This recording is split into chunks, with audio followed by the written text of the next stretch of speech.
En esta fotografía que ustedes pueden ver aquí, tenemos una escena contemporánea que es retratada en el consultorio de un psicoanalista que atiende niños. Este retrato, esta fotografía, se hace en el momento posterior a una sesión con ese niño que ha tenido lugar en ese consultorio. Esta es una fotografía que tiene pocos años y testimonia, podría ser un documento histórico que estudien en el futuro los historiadores, especialmente los historiadores de la mentalidad, ya vamos a ver quiénes son, que indaguen cómo los niños que tenían un sufrimiento subjetivo, que tenían algunos síntomas como puede ser una fobia, una dificultad para alimentarse o para dejar los pañales, a pesar de que los intentos de sus padres han sido repetidos y no logran que él pueda desprenderse de ese objeto cultural que es el pañal, o que coma demasiado poco o que no pueda dejar de comer y esto le haga mal y esto genere dificultades en la familia, o también puede ser síntomas que tengan que ver con no poder dormir o despertarse muy angustiado o tener pesadillas o angustiarse al tener que ir a la escuela o al tener que separarse de sus padres, en fin, múltiples síntomas por los cuales un niño legítimamente puede recibir la ayuda de un psicoanalista. También, como veremos en el artículo de Graciela Giraldi que ustedes podrán ver, un niño que tiene síntomas en su escolarización, en el aprendizaje, tiene derecho a recibir una ayuda que fundamentalmente implica una escucha de ese niño para ver qué es lo que lo está perturbando, angustiando y a la vez obstaculizando su avance en la vida, su avance y la alegría de vivir, ¿por qué no?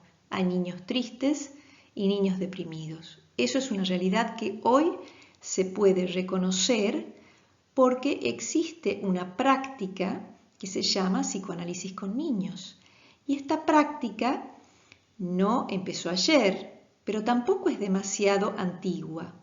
A decir verdad, el fundador del psicoanálisis, Sigmund Freud, ya atendió a través de su padre a un niño que se llamaba Hans, que lo conocemos como el caso Juanito.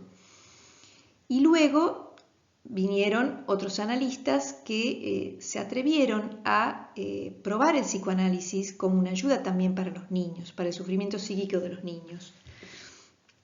Esto generó una nueva perspectiva, incluso influyó para que existiera una psiquiatría diferenciada de la psiquiatría general, la psiquiatría que leía las problemáticas o el sufrimiento mental de los pacientes adultos. Entonces, luego el psicoanálisis empezó a funcionar para recibir distintos problemas de la vida cotidiana de los niños que los angustiaban, que los hacían sufrir, y hoy ya no existe el prejuicio, al menos en la gente medianamente informada o medianamente educada, de que ir a un psicoanalista sería una rareza o una cosa solo para personas muy trastornadas o para locos, como se dice por ahí. No, hoy es una oportunidad para los niños de avanzar en sus vidas atendiendo a su salud psíquica, atendiendo a ese sufrimiento que puede ser resuelto fundamentalmente con la escucha y también a través del juego y las producciones simbólicas que los niños hacen en ese contexto de intimidad y de respeto a la palabra, que es una consulta a un psicoanalista por parte de los padres, de quienes se hacen cargo de ese niño. Entonces ahora vamos a ver cómo hemos llegado a este punto histórico donde los niños hoy pueden aprovechar esta oferta de la cultura, esta oferta de una disciplina que se llama psicoanálisis. Entonces hagamos una pequeña y apretada presentación de la psicología moderna. Un poco de historia. La psicología moderna no tiene un sistema científico unitario. En realidad, la física que sirvió de modelo a las ciencias tampoco lo tiene. Tenemos la física de las cuerdas, la física macro, la física cuántica. Bien, la psicología comprende orientaciones de investigación diferentes y en parte contradictorias, y tiene sus raíces en la filosofía occidental, a partir de la cual se va a desarrollar hacia finales del siglo XIX. La psicología como rama independiente de la filosofía, lo que llamamos psicología científica, surge con la fundación en 1879 del primer laboratorio de psicología experimental por parte de Wilhelm Wundt en Alemania.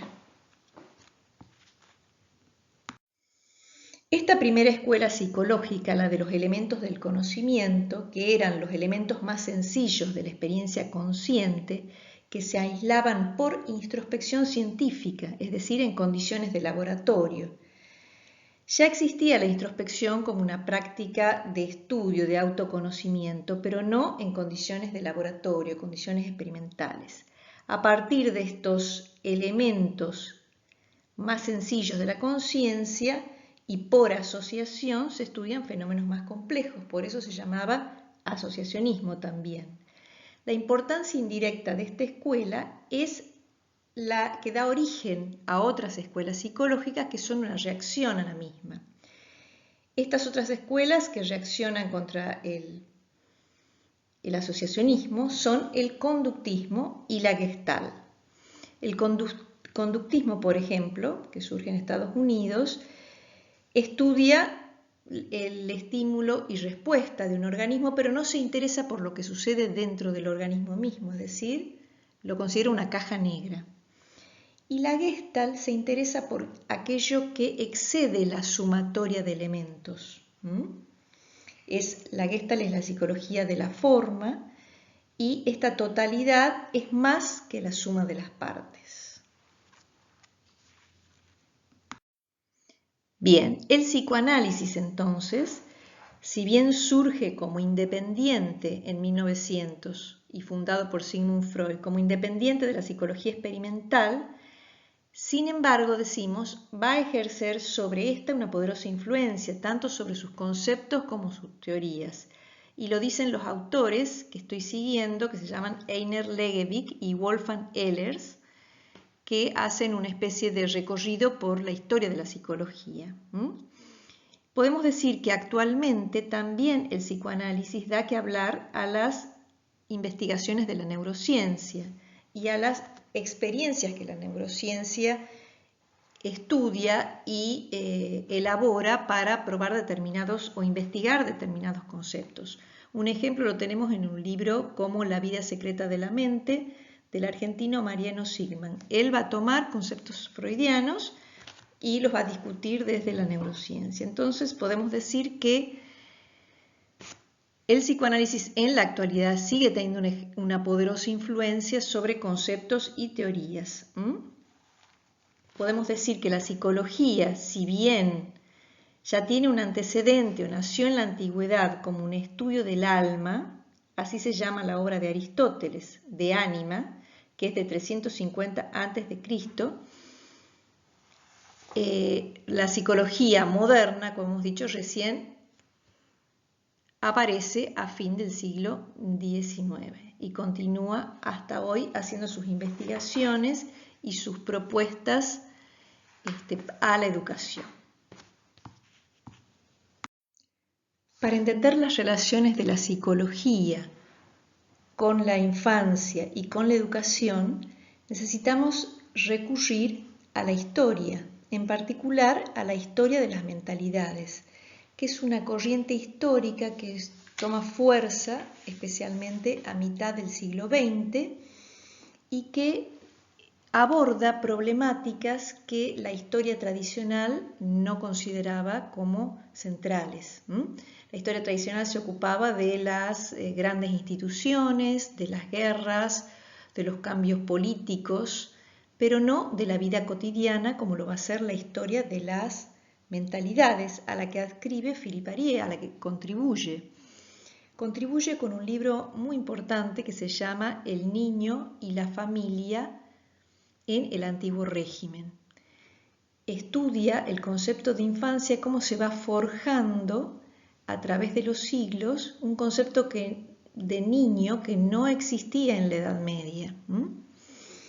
Entonces, lo hace estudiando documentos que testimonian de la cotidianidad, entre ellos ilustraciones, imágenes que representaban a la población, a las familias, a los niños. Estas imágenes no representaban la intimidad familiar, porque los niños y sus familias no gozaban de una intimidad como la entendemos hoy, una intimidad familiar, sino que vivían mezclados, criados, padres, niños, adultos, sin distinciones ni especificidades. Y la representación de la infancia era mezclada con los adultos en espacios públicos. No es la representación de las multitudes anónimas de las grandes ciudades como las entendemos hoy, sino más bien la representación de la asamblea, la calle, donde los niños, las mujeres, los criados, los trabajadores compartían actividades y no se distinguían en estas ilustraciones que estudia Philippe Arié. Él lo compara con los zocos, los mercados árabes, donde se produce este fenómeno de mezcolanza, dice él, ¿no? Entonces, podemos decir que no es que la familia no existía como una realidad sentida, vivida, no es que no se amara a los niños, sino que apenas existía la intimidad y la conciencia de la singularidad del niño. Todos vivían juntos, señores, criados y adultos. En este cuadro, Niños jugando, fíjense en las fechas de la vida de este pintor flamenco, Bruegel, vemos esto que dice Philippe Arié de la mezcolanza y la indistinción, no se distinguen las figuras de niños y adultos que comparten en este caso el juego. Pero se va a ir produciendo una transformación en la Edad Media en distintos actores sociales, podríamos decir. Uno de ellos es el médico Jean Héroard, médico de Luis XIII, que es el primero que hace una observación detallada, protocolada de un niño desde el nacimiento hasta la edad adulta. Es el primer científico, podríamos decir, médico que hace esta observación. Se fija en sus gestos, su cuerpo, atentamente controlados, las fantasías, los temores, las bromas que se hacen con él. Por ejemplo, bromas que eran comunes en la época que fueran que no tuvieran en cuenta ningún pudor hacia el niño. Esto lo desarrolla Philippe Arié en un capítulo de su libro que se llama Del impudor a la inocencia y trata de investigar y documentar cómo se da esta transformación de las mentalidades, de este trato impudoroso con los niños, poco cuidadosos, indiferentes de algún modo a sus sentimientos más íntimos, a la sexualidad, concretamente de los niños, que recién se empezaba a tener en cuenta a partir de estas bromas procaces que hacían referencia al cuerpo del niño. Por ejemplo, decirle, nos muestra su pajarito, le decían al rey, ¿no? Al rey Delfín de Francia, mientras jugaban con él. Entonces, esta costumbre de hacer este tipo de bromas sexuales adelante de los niños o a los niños mismos iba cediendo a partir de los 7 años esta actitud impudorosa donde comenzaba cierta educación del niño. Y en las bromas que se hacían en público, en esta mezcolanza de adultos y niños a las que hacíamos referencia, estas caricias en público dejaban de hacerse cuando el niño arrancaba con la pubertad. ¿Qué se creía? Dice Philippe Arié, se creía que el niño impúber permanecía ajeno o indiferente a la sexualidad. Cito a Arié. Esta era una opinión común que no compartían los moralistas o reformistas educadores, que primero eran religiosos y luego estas reformas educativas y de mentalidad respecto a los niños se fueron transmitiendo también a los educadores laicos. Los reformistas educadores lo empiezan a hacer en la disciplina de las escuelas. Hay un pasaje entre el aprendizaje de los oficios del niño mezclado con los adultos y la separación de los niños que promueven estos reformistas educadores, separarlo de los adultos, evitar contacto promiscuo entre los mismos niños. Empiezan a hacer un reglamento en las escuelas, como Gerson, que es un jesuita en la escuela de Notre Dame, elabora un reglamento donde plantea un ideal moral de tratamiento hacia los niños. Empieza un interés inédito por la educación de los niños. Hay libros de urbanidad que primero son más tolerantes, aceptan palabras soeces, lo que llamaríamos malas palabras hoy en día, y luego empiezan a expurgarse, a censurarse esas expresiones y se publican libros clásicos que están expurgados de ellas, censurados, especialmente dedicados a los niños. Todo esto, dice Philippe Arié, nos muestra un cambio de mentalidad, un deseo original de pudor que antes no existía. Y se empieza a comparar por parte de estos religiosos educadores a los niños con ángeles. Y de ahí viene la idea de la inocencia infantil, ¿no? Ha triunfado, dice Philippe Arié, que después debatirá el psicoanálisis, la cuestionará, enriquecerá la perspectiva sobre el niño en este punto. Y dice Philippe Arié, ha triunfado la noción de inocencia infantil, al compararlo con ángeles, con seres no carnales, podríamos decir.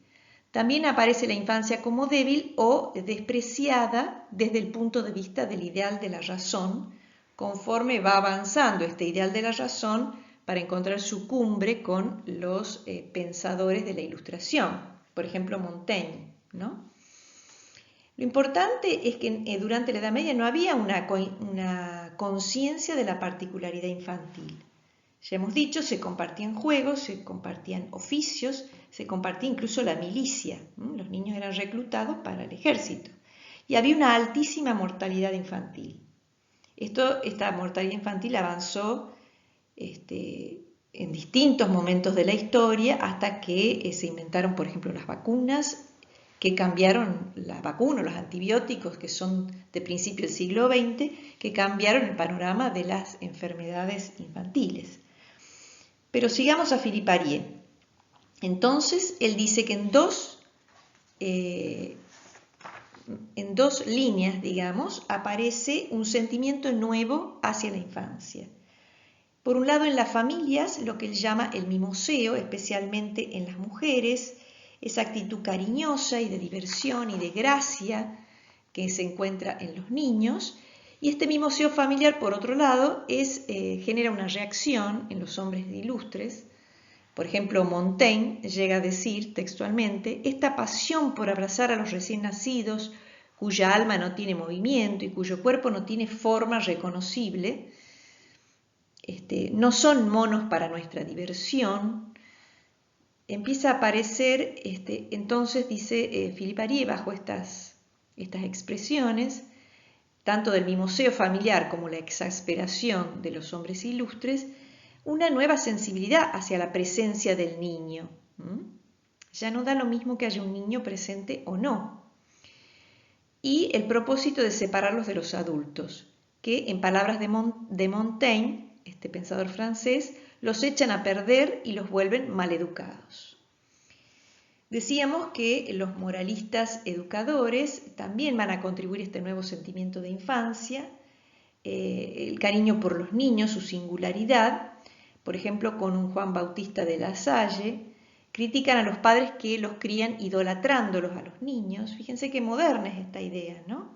La idea de que idolatrarlos tampoco los educa ni los ayuda.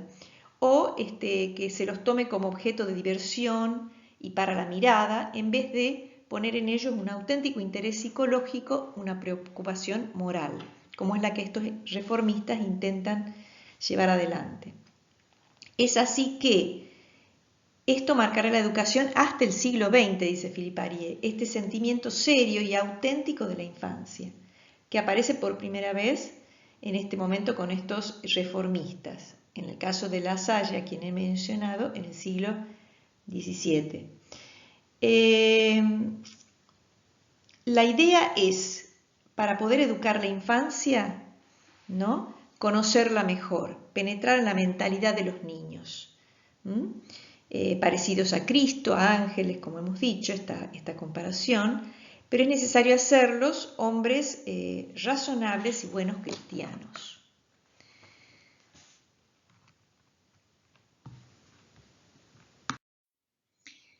He elegido este cuadro de Goya, del gran artista español, porque testimonia de ese cambio de mentalidad del que nos enseña Philippe Arié. Fíjense la fecha en que Goya pinta este cuadro de niños jugando en el balancín, que forma parte de una serie de cuadros de niños jugando a los soldados o jugando a los toros, y donde destaca en esta escena una actividad propia de la infancia, que es el juego, ya no mezclada con los adultos. Este cuadro está en el Museo de Valencia, que hace una descripción del mismo, mostrándonos que hay retratados 11 niños y que algunos aparecen con uniforme escolar. Fíjense cómo los niños ya van a la escuela, al menos algunos de los niños, podemos pensar que quizás los privilegiados, pero hay ya una impronta de la escuela. Está esta escena de los niños en el centro que están jugando a la pelea, y un niño que está vestido de franciscano, probablemente para cumplir una promesa por alguna enfermedad que ha padecido y de la que se está recuperando, por lo que tiene una venda en la cabeza. Y los que destacan en la descripción de este cuadro nos dicen que en un paisaje de fondo en ruinas, el centro ilumina probablemente estos niños como dándoles un protagonismo especial.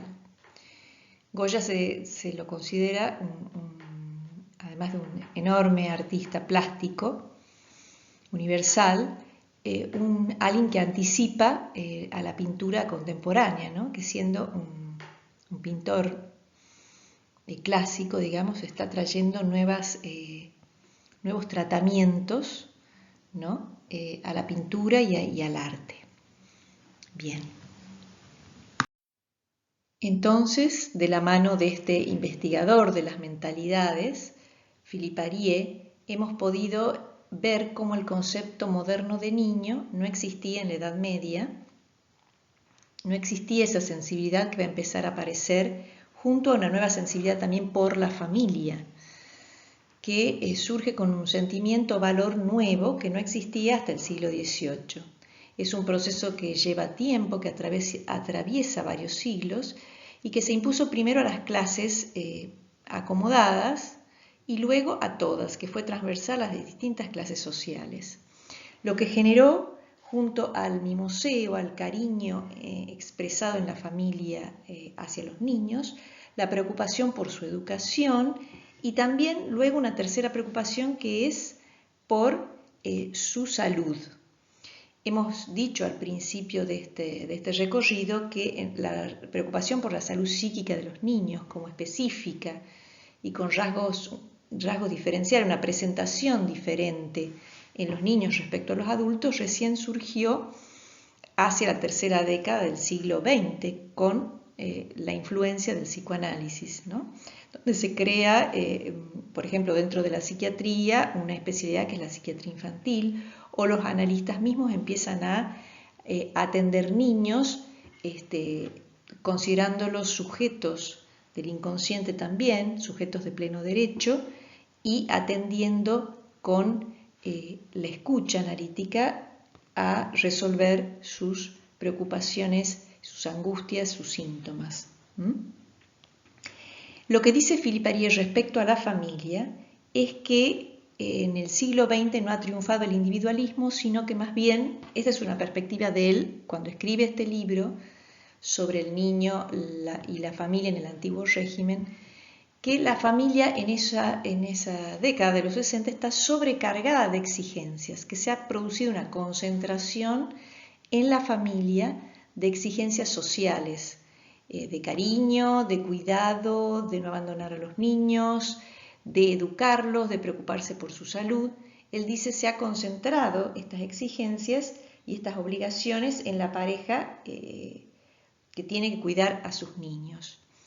Bien, en las últimas décadas del siglo pasado, en las primeras de este, ha habido una preocupación por cierto decaimiento de las funciones principales de la familia, ¿no? La función paterna, la función materna, cómo alojar a los niños para ayudarlos a constituirse subjetivamente. Especialmente la figura de autoridad que transmitía algo de la legalidad en la vida psíquica del niño. Se ha hablado de distintos elementos críticos respecto a la conformación de la familia en este sentido. Ya lo vamos a ir viendo.